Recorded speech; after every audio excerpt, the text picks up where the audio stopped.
impossible boy. I know why with virginity. I know why with virgin. You know why? You know why you're born and why you have a virgin. You do not. You need spending and marriage. Our process is going to go. May go to manya. No. Now, yana Obamanya, you put on the 21 on the perfect at 21 Abuchi. That is our original history. You must marry a virgin. You must marry a virgin. Only about the first man to open wine. You know, that was before Dutch Japan. Our life was very sweet. You must marry virgin. Can you guys say I'm a virgin now?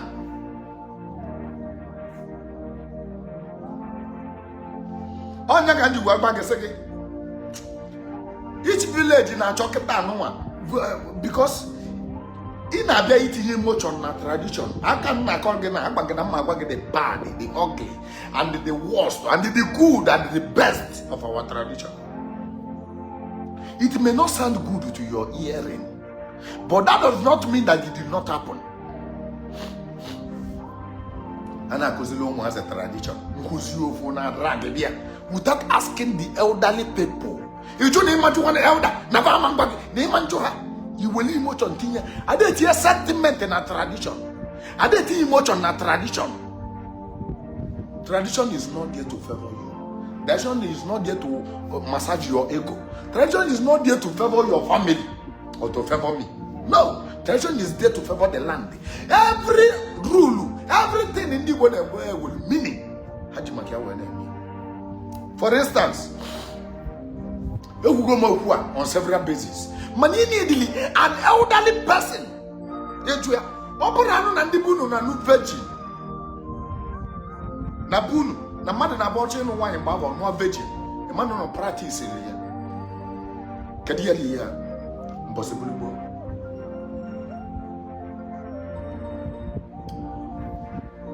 Ana echekwa nwanyị echekwebe nya mele otu wee bụrụ na amụọ nwanyị mgbe ahụ ebido kwụkwa bịa kachi oyi ya ka ị ga-emebe dibi oyi ya ka ị ga-eme ma ịnụ adị ọ bụrụ tata ka obido mgbe ahụ maka na a na-echekwebe nwanyị amụọ nwanyị ebido nọchọbịa otu oge esi wee nọdụbe di ya otu oge esi wee bụrụ obi anwụrụ inyelu di ya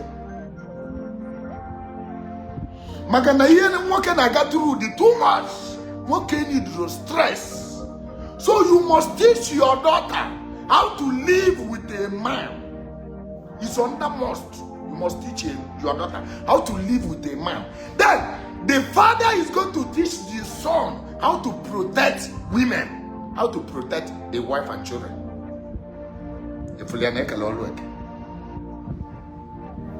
When any danger batalona begging, as a man, you give your life first. Before that danger will touch your wife and your children, you give your life. It's an obligation, it's must that you must do it. You will not run away. No. Maybe in Anundobu batalo. He gets it Anundobu and Gawagano to go Yandoge, him and Anundobu, a boom madu, no boom or kale. Omogi go to Fab also. Yazio Mokisi Degi. Anundobu Jidagana, Dokaseganoge. That is Igbo for you. That is our tradition for you. That is how we are bring up. Why are you not teaching your men children? They taught us. They taught us how to be strong. We don't cry. Man, not they cry. They tell you never to cry. They never tell you never to put emotion. Iba kuzila kanka kuzilun. Agba nwoke ihe na-eme na-edi. If you get me work at your liver, say, but you know, so don't work at cable. Come on, dear. Jido Bikaga don't work at cable, so work at Nebaka. Come on, make you not get on work. I don't want you to know one cable. No. One is meant to cry. My work is meant to hold it. Come on, work also. On your mother on a record, come on, work him not do for also. I walk in the cable. Can you be able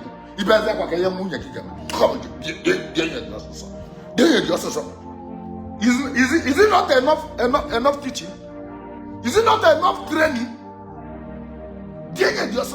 Nyameli cannot speak out. We were told never to discuss your family outside.